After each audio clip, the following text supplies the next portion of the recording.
My Lords, it's a great pleasure to rise in the second reading to debate to commend the Noble Lord Bird on this bill and to offer the Green Group support with anything we can do to take this further forward.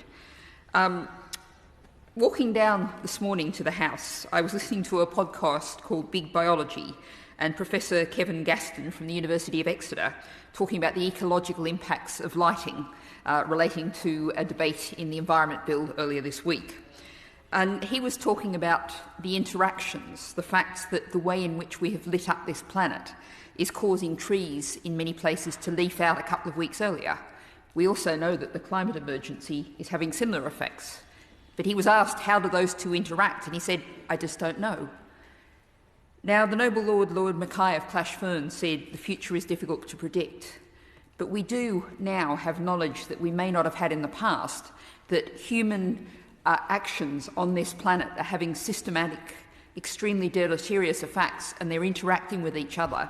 And what we need to do is take a systems approach to thinking about the impact of all of our actions, what impact they have today, but crucially in the context of this bill, what impact they have in the future. This bill is giving us a way of doing that. Although, of course, we might wonder why in the past we've made so many mistakes. The Noble Lady Baroness Blower referred to plastics. How did we come to put microbeads into larger bouts of cosmetics designed to be washed down the plug hole and not think about where would they go? This is the kind of issue that this bill addresses. Now, that's all sort of big conceptual thinking.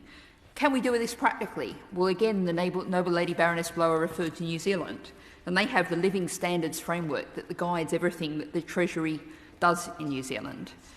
We have a committee on climate change, which just this week pointed out the government is not being guided by its own legislation in terms of all policies matching net zero.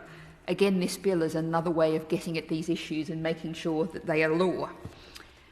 Now, a number of people have referred to the limitations of the Welsh Act and saying this can and should be stronger, and I believe it is. But, my Lords, a couple of weeks ago, I was outside Norwich, standing beside a magnificent oak tree, an oak tree that was a sapling when Elizabeth I was on the throne. According to the local plans, that will soon be in the middle of a motorway, demolished to take away from it. Now, just a couple of weeks later, the Welsh Government announced that it was planning to put a moratorium on all new road building. I think, my Lords, that is a practical demonstration of what a Wellbeing for Future Generations Act can achieve.